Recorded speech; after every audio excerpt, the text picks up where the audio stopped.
conquering for the sake of conquering, not taking over a piece of land, not ruling over people by our sword. We always ruled by our thinking.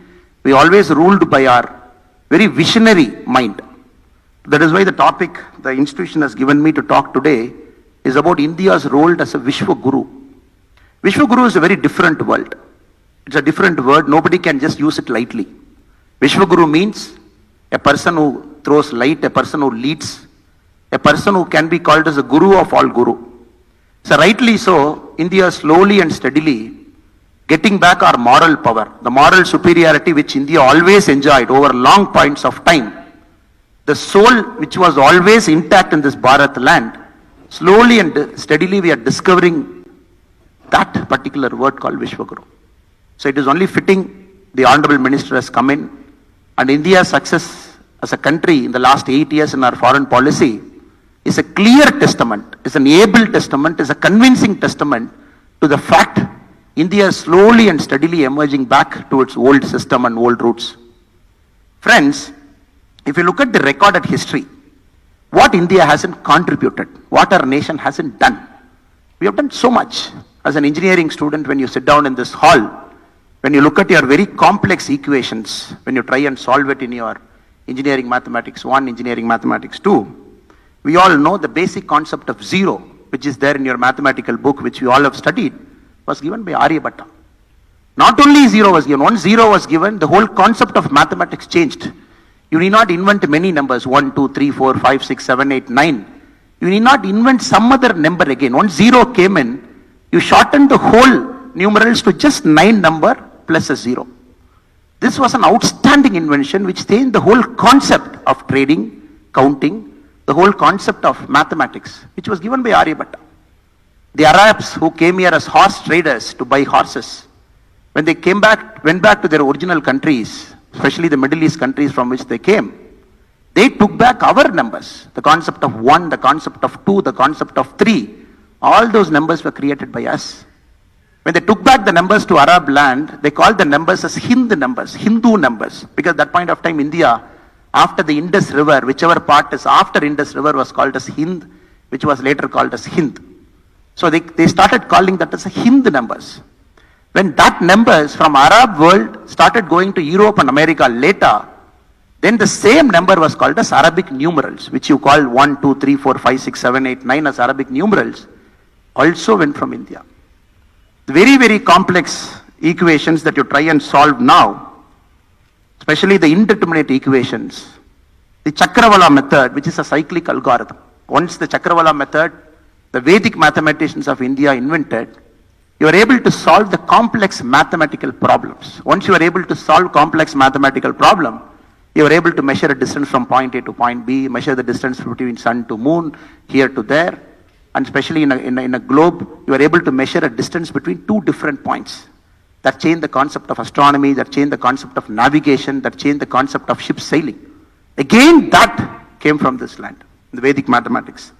If you go one step further and see what our country has contributed many, many years back, when John Dalton proposed the concept of atom, which we all have studied in physics, proton, neutron, electron, when John Dalton proposed, a century before, the great Saint Kannad developed the concept of Anu, developed the concept of atom, developed the concept of motion in a deepest particle. That is a century before John Dalton. We have given that. That was also given by this great soul called the spiritual soul in this great Bharat land. When the whole world was thinking Earth is stationary and all the planets were moving around Earth, and based on it millions of inventions happened, millions of great things have happened. Then a great man again from India called Aryabhatta, he proposed the first heliocentric theory. He said, look, the sun is stationary and everything is moving around the sun. Once the theory was proposed, validated and accepted, what the world was thinking for about 2000 odd years, it has to change its mind. Because till then all calculations were with the basic assumption, the earth is stationary and everything is moving around. That was also given by India. Again, if you get into the medicine field, the Susruta, the concept of medicine, the concept of plastic surgery, the first cataract surgery happened here. Again, the concept of Ayurveda, the concept of open surgery, whichever field you look at it, we had a very distinct stamp there. But unfortunately, what has happened? 600 years we were not controlling the narrative during the Mughals period. Then 350 odd years in the East India Company period, we were not controlling the narrative. So 700, 800 odd years, when textbooks were written, you were not part of it. When the Gutenberg printing press came in Europe, first time they started printing books. It was not printed with an Indian history. Somebody else printed with their history. The Hindu numerals were called as Arabic numerals in the printing press that was printed in Europe. So we have lost that kind of a small power and large kind of vacuum we have done it. Now post-independence from 1947, all of you are seeing, including me, India's foreign policy, how the world countries are treating India. We were living at a time after 1947, we were so confused which economic model to follow. A great country called Bharat, which was standing as a world beacon to everybody in terms of our putting family at the center of our economic model, in terms of putting agriculture as the fulcrum of our economy. When such a great country, after 1947, we are struggling which economic model to follow. Is it the Russian model of 5-year plan? Is it the American model of an open country? When we are struggling for 40, 50, 60 odd years, 1991, we were forced to open up our country and post that liberalization, globalization. I remember when I studied engineering in Coimbatore from 2002 to 2007, out of 60 of my batchmates, 49 are not in India now. They are in US, they are in Europe, they are in some part of the world. Because it was very fascinating at that point of time, because India never had an opportunity. And everybody were looking at a MS in US, they were looking at a MTech there, or probably an MBA in a European country. And nothing wrong in it, because they felt it is good for their career, they all settled. But if you look at the batch of Krishna, maybe 2 years, 3 years from now, when you graduate from the school, I can confidently say, 70-80% of you will be going to stay back in India. You would be doing something, you'll be studying a master's somewhere in India, probably in a Delhi, probably in a Chennai or a Bangalore or a Hyderabad. Because the world is changing, the fulcrum is shifting towards India. Some of the best, the finest universities, the reverse brain drain. People who are sitting in the Silicon Valley, they're coming back. India has just achieved its 100th unicorn. Unicorn is a very important barometer now for a youngster. When you look at a country, when you look at business as an opportunity, entrepreneurship as a goal, India has just hit its 100th unicorn. 100 companies, they have got a valuation of 1 billion or more, which is amazing. The last 1 year alone, 41 companies have entered into the unicorn territory, which is exactly amazing. If you look at the combined valuation of the 100 unicorns, it is $333 billion. $333 billion, 100 private companies, that is their valuation in India. Only other country which can compete with India in terms of unicorn is probably US now. No other country can compete.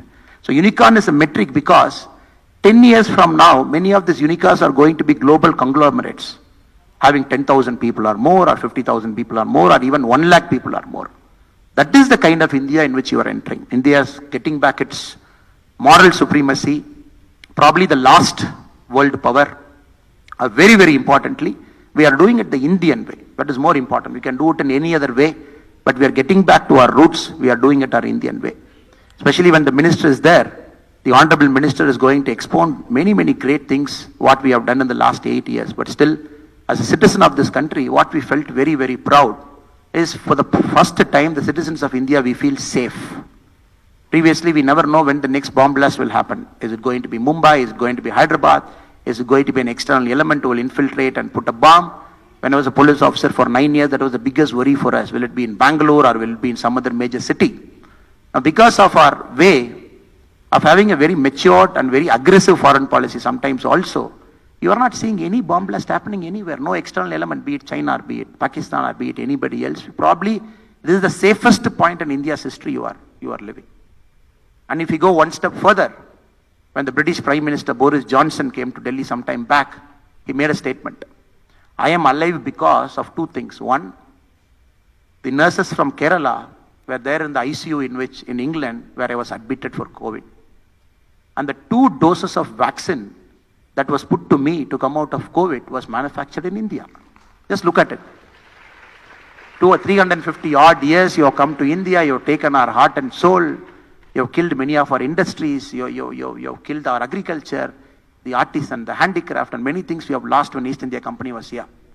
Now, a Prime Minister from that country coming to Delhi, standing in our soil, thanking Indians for saving his life and thanking Indian companies for generating that COVID vaccine because of which is alive. That is the level to which we have come.